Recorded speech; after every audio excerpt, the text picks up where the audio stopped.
Welcome behind the scenes here at the MUNCH Museum in Oslo. I'm Helle Vågland. I'm working in the Department of Learning. And one of the great things about working here is I'm surrounded by experts that I get to ask whatever I want. And I'm very happy that you're joining me so that we together can find out more about Munch's art. Today, I'm letting you into the Department of Conservation. And you're going to meet Mie Mustad. She's a paintings conservator. Hi. Hi, Mie.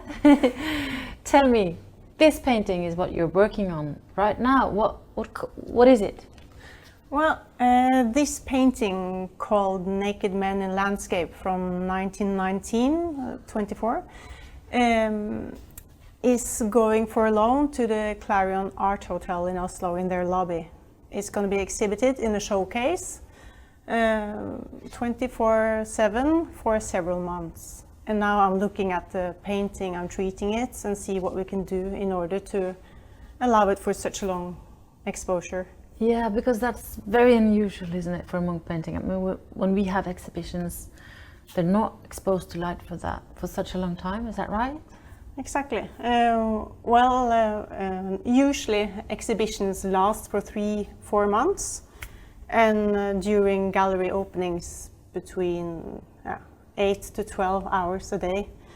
While at Clarion, the showcase where the painting is mounted is lit 24/7 and it lasts for maybe 9 months. So this is very unusual. So it will have to stand the light exposure? Yes, it will. And will it? Well, that's one of the concerns we had to look into. And we did some analysis of selected areas in the painting to see how they cope with such a long light exposure. Yeah, how does that, that's some kind of testing? Yeah, we're testing because a consequence could be increased transparency or darkening of certain colors, or they get more bright or even translucent. So we use a technique called microphotometry, where we use high intensity light beam on selected areas.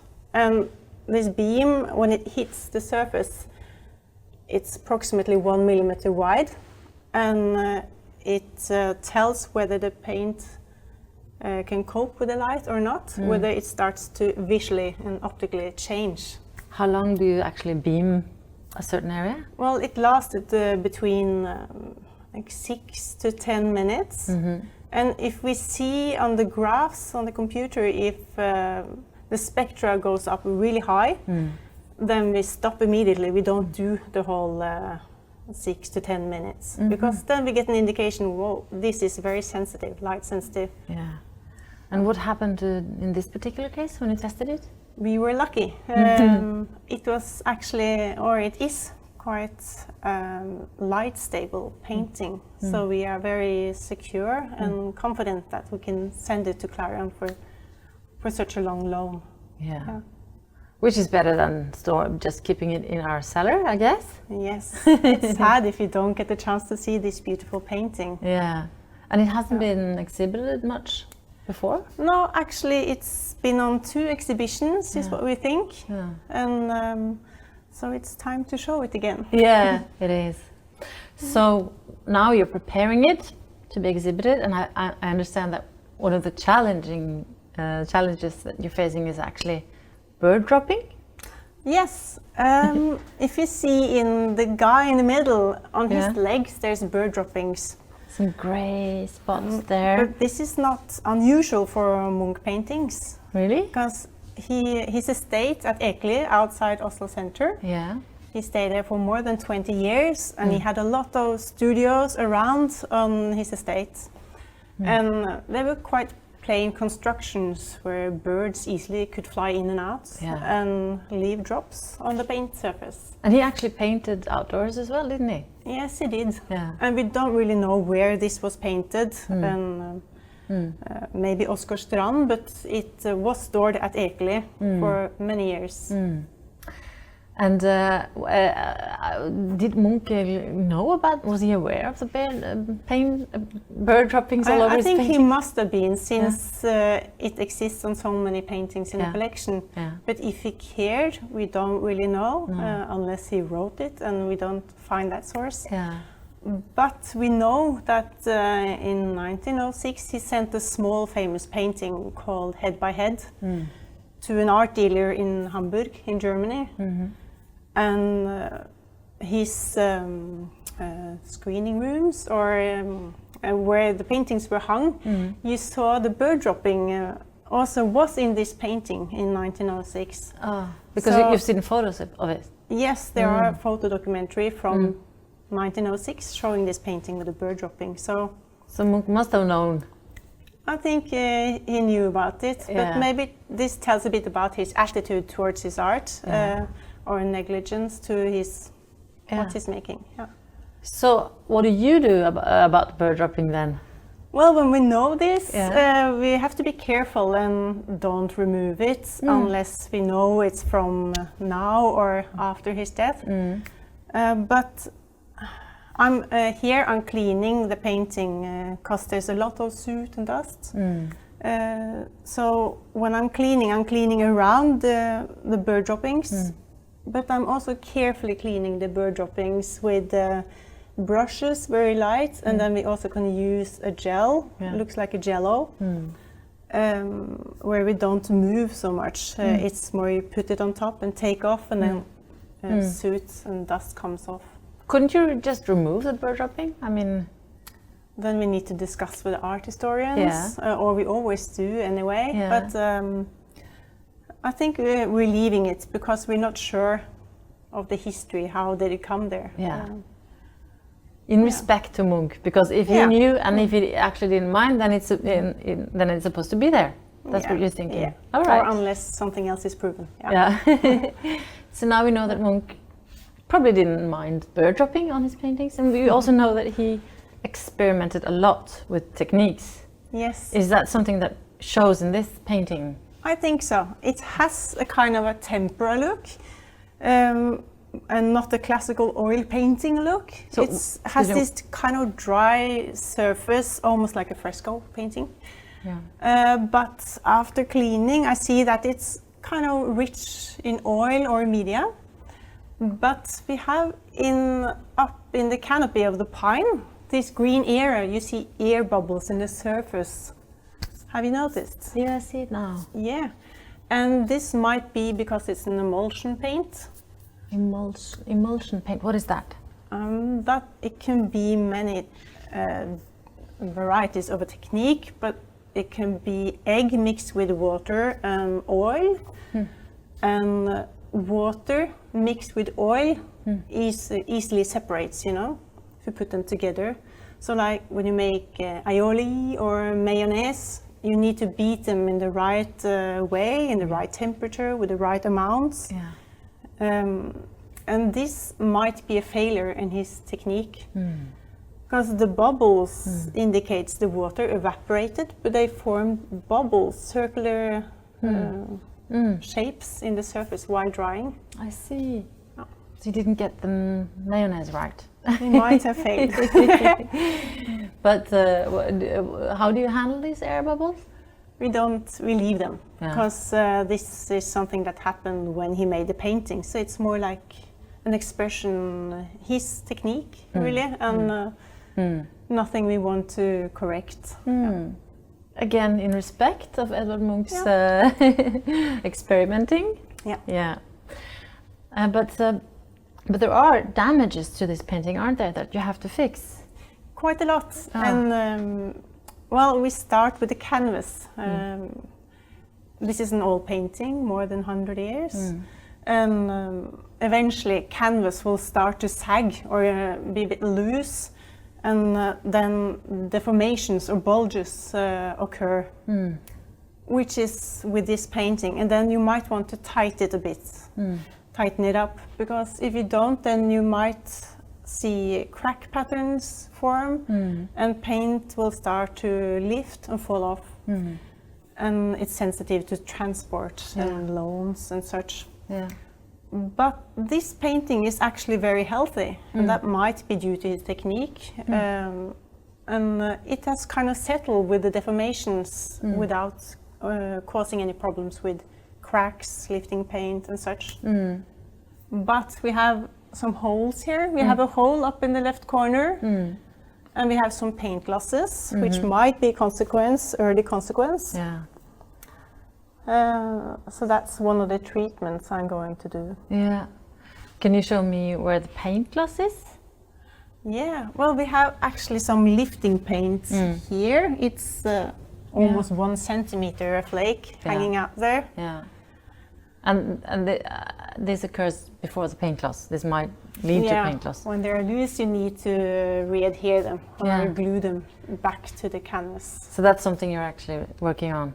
Yeah. Then I use this microscope because when we consolidate, we call it consolidation. You glue the paint back to the canvas, and you don't want excess glue on top of the paint, especially because this is very dry surface, and you could easily form tie lines or glossy areas where you left the glue residue. So we always work, or mostly work, with microscope, and we introduce or put the glue in the cracks so they go under the flake, and we use suited or selected glues that fits the paint. Sounds like very, very precise work. It is indeed. Yeah. And I noticed you have some rather strange tools over here as well. Yeah, these are my precision tools. Yes. And you might even recognize a couple of them from somewhere else. Oh, they remind me of the dentist. Exactly. Yeah. And these are very good when you do tear mending, or when you have a hole in the canvas and the fibers are spread out and you need to fix them and put them together where they broke off. Yeah. So you can't use your fingers without any instruments. And again, you use the microscope, and you use these tiny tweezers and adjust and put them where you want them before you introduce glue and reattach them. Yeah. And I might need to join or add more threads from secondary material or non-original, because some of the canvas is gone now. Oh. Yeah. So this sounds like very time-consuming work. Yes. Yeah. How many hours can you spend with one painting? Sometimes you can use like 100, 200 or 300 hours, and then you start to hate the painting, I think. Or it can be very satisfactory to see it hung on the wall eventually. Yeah. But for this painting, I was lucky. I had many tasks, and maybe I used 60 hours, and I'm still gonna continue treating the painting. Yeah. But what's fun with this is the diversity, or all the different tasks I get to do on the one and same painting. So you haven't started hating this yet? No, I actually love it, and I get more and more fond of it the more I spend with it. Really? Yeah. So yeah, because when you spend hours and hours in front of one painting, you get a relationship to it. And what is your relationship to these naked men in landscape? Well, I think there's this light, good mood, a bit mystical, and it reminds a bit of Midsummer Night, or on the hottest days during summer. Because you have this moonbeam and they're out without clothes and they're so calm and comfortable. And you see a boat down there on the sea. So it gives me good vibrations, yeah. So you're in good company here at the Department of Conservation. Absolutely. Thank you so much for letting us in on your work, Mie Mustad. Thank you, Helen. Goodbye. Hi, I'm Mie Mustad. Welcome to this issue of Museum Mondays with Viking.TV. Viking is a long-time sponsor of the MUNCH Museum in Oslo, and we're very happy to invite you in to see what's going on at our workplace. Well, you've been joining me for this behind-the-scenes session from the Conservation Department, and as you know, I'm a paintings conservator. With this in mind, I'm looking forward to see the questions that might pop up, and I will do my best to explain matters regarding conservation and the caretaking of our paintings collection. So please do ask anything about the painting you just saw, Naked Men in Landscape, or other paintings you know about, or in general, anything about conservation and Edvard Munch. So let's look at some interesting questions I got here.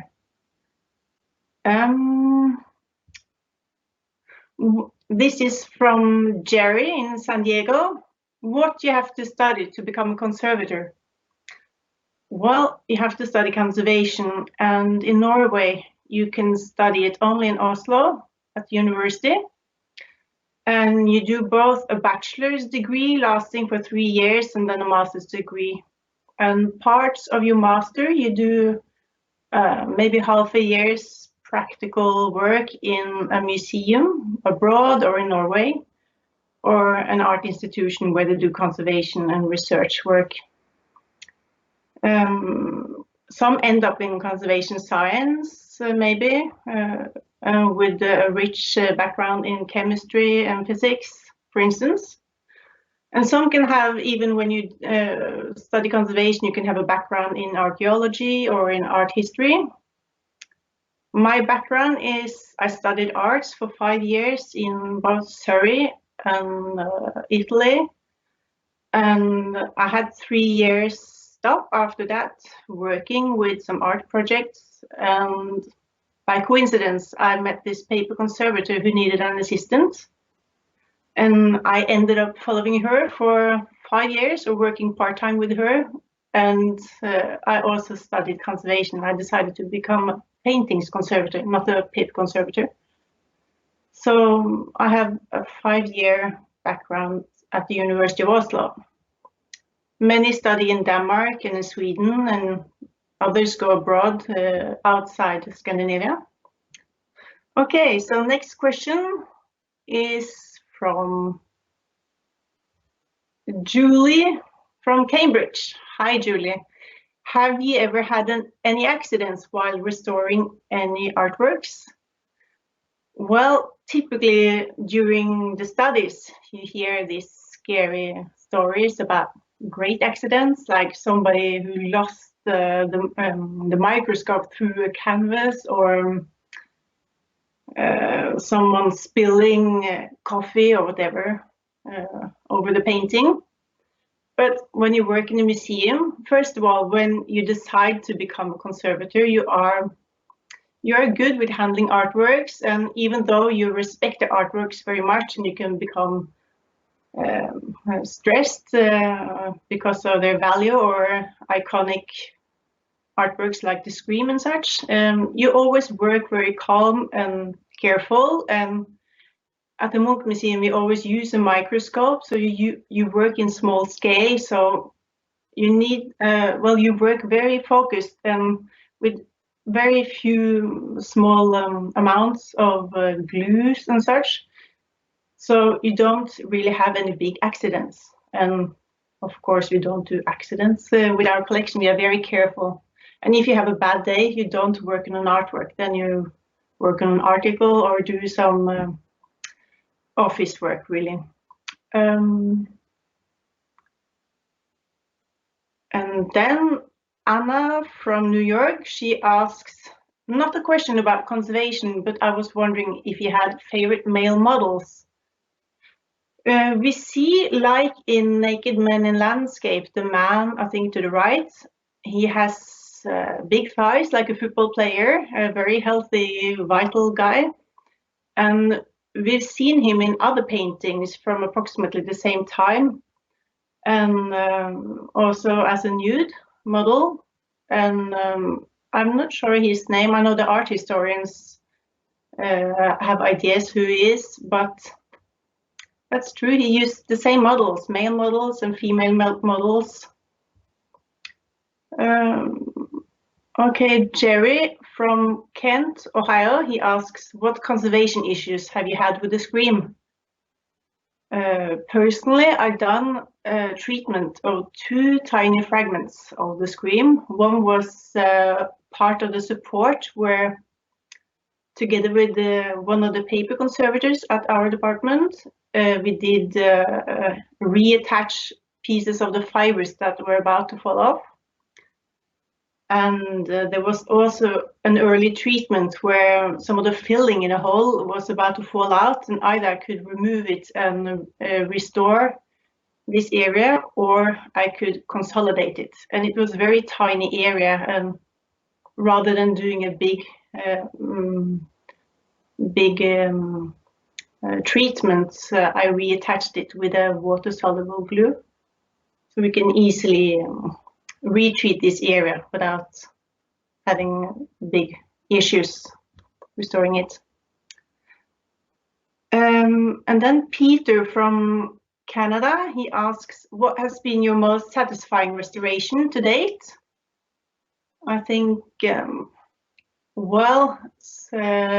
think like in the behind the scenes, the film you saw earlier today, the stream, I mentioned that sometimes you can hate a painting because you work with it for 100 hours, 200 hours or more. And I worked on a painting dated 1910. It's called Life, and it's the right or the left part of this. This is a diptych. And a bit larger version of this painting is hanging in the City Hall in Oslo. And most of this, the right part of the painting is covered with beeswax, and then I found oil paint on top. And one could think that beeswax was part of a treatment of this painting, and so we had to investigate this. What would Munch use beeswax? Why this thick coating on top of the oil paint? And then I saw it was in selected areas in the face of the young females below the tree, apple tree, and their dresses and selected areas. And then we saw oil paint on top again. And so we knew this was original. It was part of Munch's technique. And it was very hard to consolidate all the wax that was about to lift off. So it was very satisfying to use both a hot air gun we have, which allows very, very little air pressure or warm airflow come out, but still enough to just soften the wax a tiny bit rather than breaking it when you touch it. So softening it so it relaxes and goes a bit back to the surface, and you increase the consolidation or the adhesion to the paint layer below. And I think I used 150 hours or so for this painting, and that was very satisfying because the wax was kind of hanging out from the surface and about to fall off. And then Laurie from El Paso, he asks, when you study in university, do you choose a medium to focus on? For instance, oils, pastels, textiles, etc.? Yeah, in Oslo, I chose to work on oil paintings and mostly canvas paintings or paintings on panel, but not so much medieval art, more from 1700 up to now, contemporary art. And then Cynthia from LA says she would love to see how I use the tools and magnifying instruments, but unfortunately, I'm at home now and I don't have any of these precision tools or the microscopes and such. So I hope you will just stay tuned with us and maybe follow the streams from the Munch Museum, and maybe you can see more another time. And then Nancy from USA, she asks, is one paint medium harder than another to restore? Well, what's the biggest challenge, I think, with the Munch collection and the paintings in the Munch collection is he used very little binder in many of his paintings, and the paintings are degraded.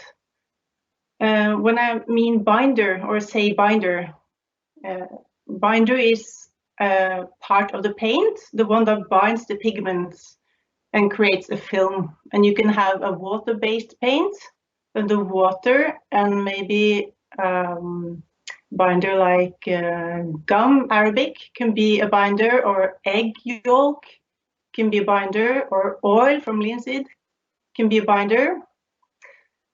But Munch, he experimented all through his life. He experimented with different techniques, and often you see very not so fat and greasy paints, but very lean paints with little binder. So that means you have a very powdery paint, and it's brittle because you don't have this rich oil film. It's more dry, brittle. And if you consolidate, when you have paint about to lift or fall off, and you want to introduce some glue to re-adhere the paint to the support, then often you will get a tide line, or you can see increased gloss where you introduce the glue.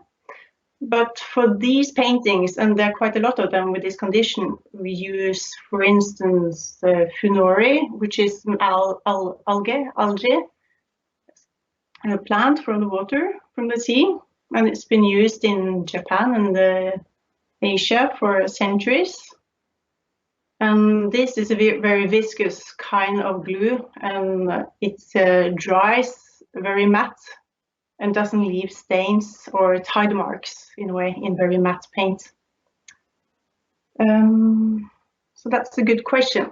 And many conservators who come to the Munch Museum, they haven't experienced so brittle and degraded or weathered paintings. So it's a very fun task, and it's hard to do your job invisible unless you know the good media or what materials to use. Let's see.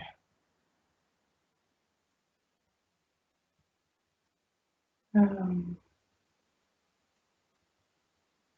what does my training consist of? By Peter in Canada. Well, when I studied, took my master's degree, I actually did a training in the Museum of Cultural History in Oslo with Kaja Kollandsrud and Eivind. And that was a fantastic occasion for 3-4 months where I worked with medieval polychrome art. And it was a Christ hanging on the cross. And what was fun about this sculpture was that the ground or the white preparatory layer on top of the wood had peeled off many places, but then there were runes, runic inscriptions on its body. So it was a very interesting historical piece of art. Yeah, let's see. Let's see one of the later ones I got now, or the most recent questions. Richard from Florida asks if he will see me if they come to the museum. I would love to meet you if after the pandemic is under control and we're all safe and can meet each other. I'd love to meet you. So please come to Oslo.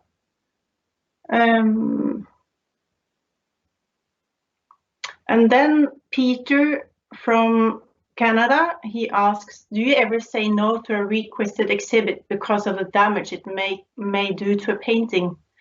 Yes. Well, the curators or art historians at our museum, they will send a request of paintings when they come to the museum and we do loans. They send it to the registrar at our museum, and they look at availability, and then they talk to us. They send us the list, and we look at, are there any conservation issues? Is the painting or are the paintworks, artworks stable enough to send? Do they need treatment? How long does it take to treat them? And is it possible really to treat artworks just to send them? Because we don't want to kind of soak a painting in glue. If you have some loose paint, you don't want to do too much physical change to the artwork really before you send it, just because you want to send it. You do have a minimalist approach in modern conservation. It was more usual earlier to do bigger, like maximalizing treatments. But they also did good for the paintings and preserve them in good ways. But it really depends on how you use the painting, how it's been stored, what materials it's made out of. But often, and when we have big exhibitions with maybe 40 artworks or 60 or even 100, often the conservation department, we have looked at maybe, if there's 100 artworks, we probably looked at 140 or 160 and saw which ones could be used and could be sent. Because all the vibration during transport is an issue that causes stress and tear and wear to the artwork.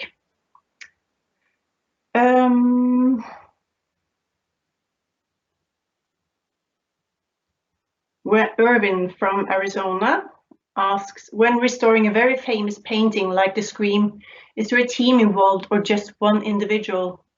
We're always a team. Well, the conservation department at the MUNCH Museum, we have 2 material groups. We have paper conservators, 3 permanent paper conservators, and then we have 7 paintings conservators. And when we have artworks like The Scream, which is painted and drawn onto cardboard or paperboard, we want to collaborate. First, we see what is the issue, is there a problem when we want to treat it? And then we discuss together good solutions, and then we involve specialists, maybe specialists who have developed new methodologies for treatments, and we often do analysis with external teams and chemists and scientists from around the world. And we also do analysis. So it's a good collaboration with specialists in the topic that needs to be treated, really.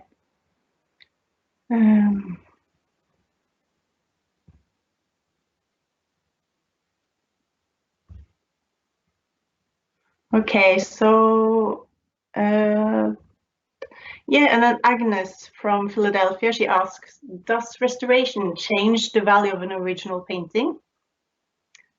I think if you are a private collector and you want to sell an artwork, and if something happened to your painting and you needed to treat it, like you had an accident and you have a tiny hole or a tear, and then when you sell it through the art dealer, you want a condition report for the sale. And this might change the value to paintings, but sometimes it even increases the value, I think, particularly when you have iconic artworks, very famous ones, and even though they have been treated for damages, they're still, I think they will keep their value, and maybe it even increases with years. It really depends on the market and popularity.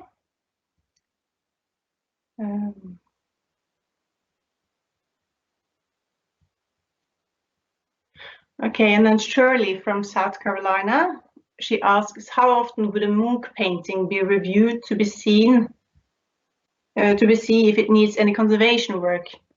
Well, we do every time we have a loan request, we look into, okay, which paintings is it? And then since most of us we've been for the in the conservation department at least 10, 11 years and more, up to 30, 35 years, 30 years, 35 years. And then, so we kind of know the collection. So, and often it's maybe the 150, 250 artworks that are being used a lot and keeps on being requested.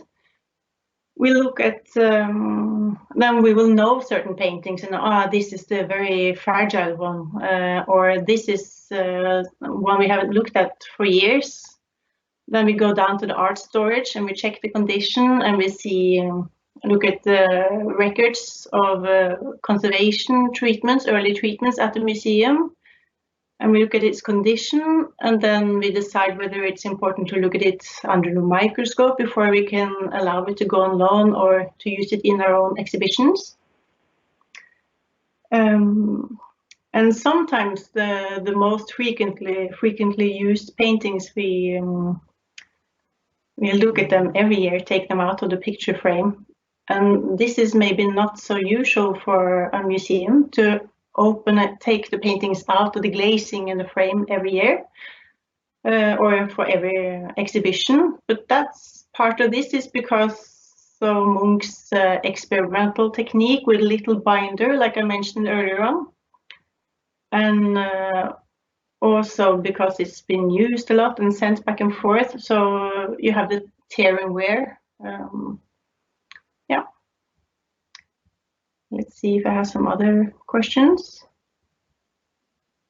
And then Lena from Oslo, she says, very interesting, thank you. What do you find most fascinating in Munch's art?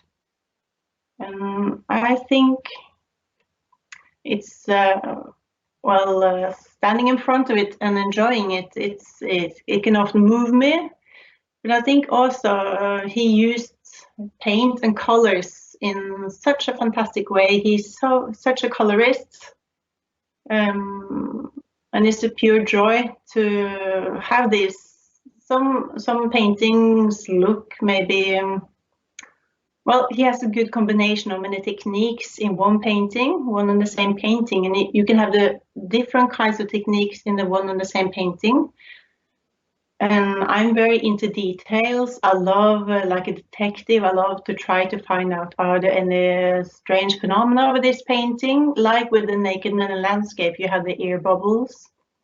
And do you have a condition where paint is starting to delaminate from other paint layers? And why does this occur? Did he use different kinds of media, or did he just use bad mixtures on top of each other? Or is it caused by some changes he did over the years, like pentimenti? He first painted something and then he corrected it with a new idea on top. And often we can see in whites, like lead whites and some of the pigments, that they gain this increased translucency over years. And then all of a sudden you can see behind some paint layers, like fade images of what was behind. So there's many curious things about Munch's technique. I like to dig into how he created his paintings. Let's see if there are some new questions. And then Peter from North Carolina, he asked, where does the money come from to refurbish a painting? Well, we have a lot of sponsors, also like Viking Ocean Cruises. And yeah, we have several sponsors, and we have a good economy from the States and the city of Oslo, and we have good income. So this is part of what's paying the restoration, but when artworks are on loan, there's also a tiny fee for doing conservation, more of a symbolic fee, really. But MUNCH Museum is under the city of Oslo, and we're employees of the city of Oslo, so they pay our salary to do the work. Yeah, and then Pam from Maryland says, I would imagine that all of the renovations to an artwork are carefully documented somewhere. Is there a database of this information? Yes, we have something called the museum system, and then within that we have something called conservation system. And there we document everything we do. We take photos of the painting when we treat it, before and prior and after treatments, particularly when we expect some visual changes. For instance, when you have a lot of lifting paint or paint about to lift off the surface, or you have deformations in the canvas and you want to flatten it, or you do some retouchings, you want to carefully document this so you know what's original and what's not, and to see how the condition has changed over time. So we document with good photography. We have a photography department with a very good quality photo. Yeah.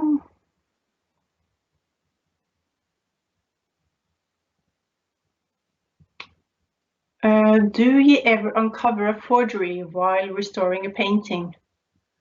I haven't done it. Not unfortunately. Fortunately. This is Sylvia from Naples, Florida. Do you ever uncover a forgery while restoring a painting? No, I haven't found that in the Munch collection. Okay, let's see if we can have some few more questions. One moment.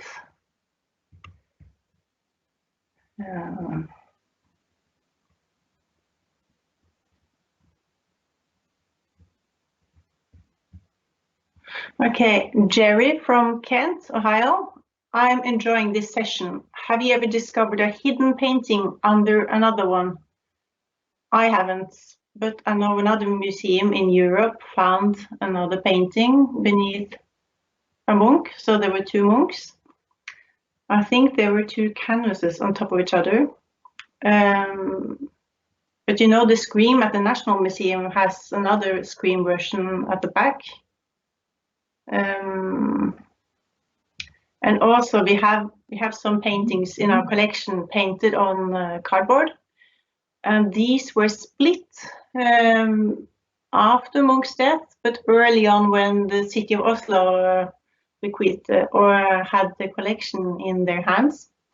It was split, and now you can see two sides of the same painting or coming from the same board. But we also have a painting with two paint on two sides, and we kept it. We have a lot of sketches on big cotton canvases and linen canvases where the reverse of the painting has big sketches in chalk.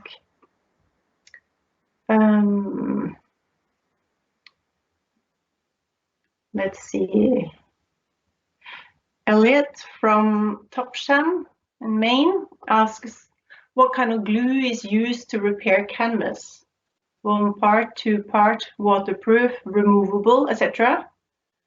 Well, it depends on the problem, how big the hole or the tear is.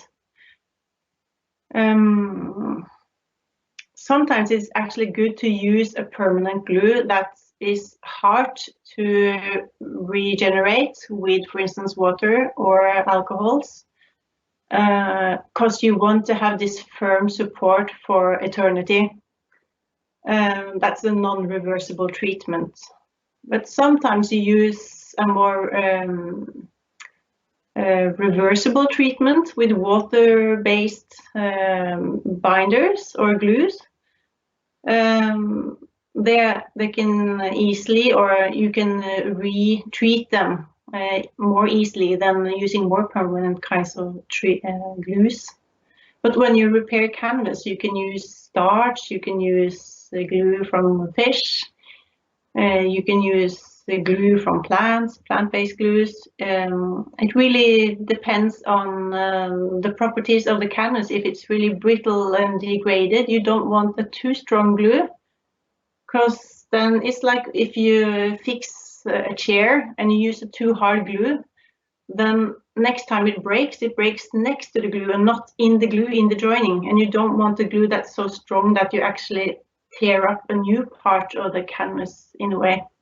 So you want to seek for glue that has the same properties as the canvas, really.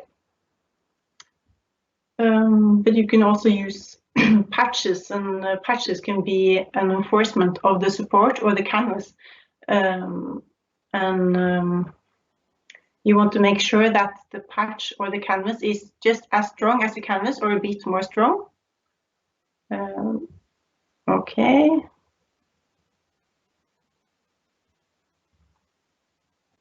Peggy from San Diego asks, is conservation work part science and part art? In other words, do you need to be an artist as well? Well, it kind of depends on the direction you take, because we have, in our museum, we have a brilliant conservation scientist, and she has a background in paintings conservation, but also in science and chemistry. and now she's only working with the science in our museum, and we collaborate with her when we want to do analysis, and she collaborates nationally and internationally with scientists and interns, and we study, when we do the master's degree and the bachelor in conservation, we also study chemistry and art history and some physics, different. Yeah. And then maybe a couple of more questions, the last two questions. This one is from Art from Tucson. The figure on the right seems to be wearing a mask. Was the painting damaged or was it deliberate? It's actually just a very fast sketch, and none of the faces aren't really defined so well. And there's no damage in the painting technique. But what's fun in the painting is the lower right corner. There are some scratches in the wet paint, or it occurred when the paint was wet. And in the paint across the bodies of the men, you have a lot of small fibers or hairs from the brush. And it looks like it's from what's called a bristle brush. And the hairs in this brush comes from the boar, or nowadays they even come from the oxen's ear here. And these are very stiff, and they're good when you want to kind of whip the surface with a drier kind of paint.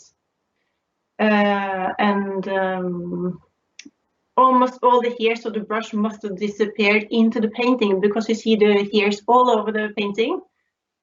And in the end, it looks like Munch scratched with the end part of his brush. But he didn't really do any damages to this painting. I think he was very aware of his paintings and cared for them very much. And even though there are some bird droppings, like you saw in the stream, they're small and they're not very visually disturbing. And I think he cared for his artwork, how to keep them. But as he had so many artworks, like almost 1,200 artworks, it's hard to keep them in a proper state without risking any birds flying in and out, like I mentioned earlier. Okay, so one last question. Have you ever worked on any other great masters? This is William from Oregon. I have worked on some Norwegian masters, like E.C. Dahl, and they're a bit before Munch's time, more classical style. Which is lovely. It's nice to have a variety of isms and from different epochs of the art history. So I would like to thank you all for staying with me and giving me all these nice and interesting questions. I hope I managed to reply most of them, and if not, I hope you can come to Oslo sometime, and I hope to meet you. And stay tuned. Next week for the Viking.TV, you will meet somebody else from the museum. So take care and hope to see you soon again. Bye.